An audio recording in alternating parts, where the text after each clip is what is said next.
On February 12th of 2010, at the University of Alabama in Huntsville, Professor Amy Bishop drew a gun and opened fire during a routine office staff meeting. This was the latest in a long series of mass shootings in this country. And every time there is a mass killing, I hear people say, why did this happen? What could have possibly motivated them?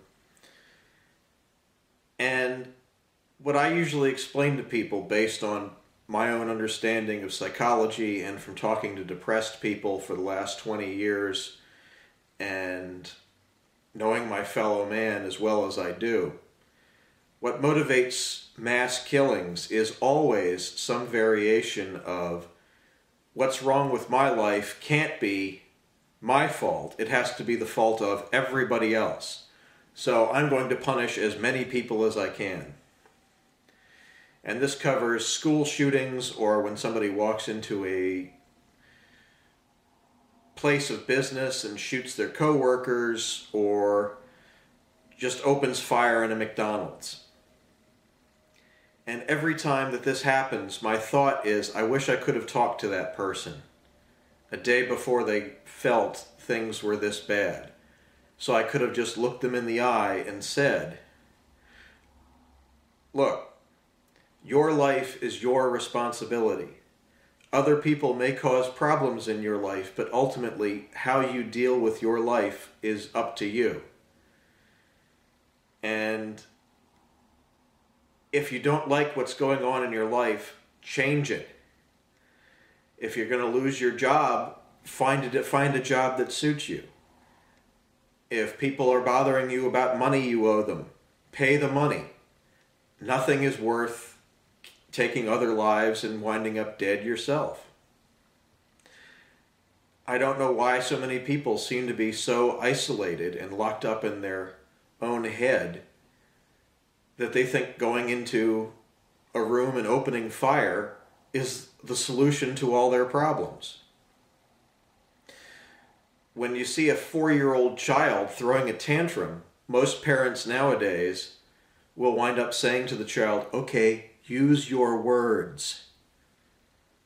I have to say that what could have saved lives in Huntsville, Alabama, or what could have saved lives at any other mass shooting you've ever heard would be someone walking up to that person the day before and say, look, I will listen to you. Say what's on your mind. Use your words. If you know somebody who seems to be totally bottled up inside and locking up everything away inside themselves and never venting their frustration, ask them. Get them to talk about it. Who knows? You might be the person who prevents the next mass shooting. If you are some lonely, isolated person on YouTube looking for videos about mass shooters, and you have gotten as far as this point in my video, use your words. Talk to people. I don't care who you are, somebody out there in the world will listen to what you have to say. You don't have to do this, whatever fantasy you happen to have in your head that thinks it will make it all better. And for those of you out there who think, oh, this will be cool, I'll go out and people will remember my name. No, they'll remember your name until the next time somebody does it. And when they do remember your name, they'll be thinking, what a jackass.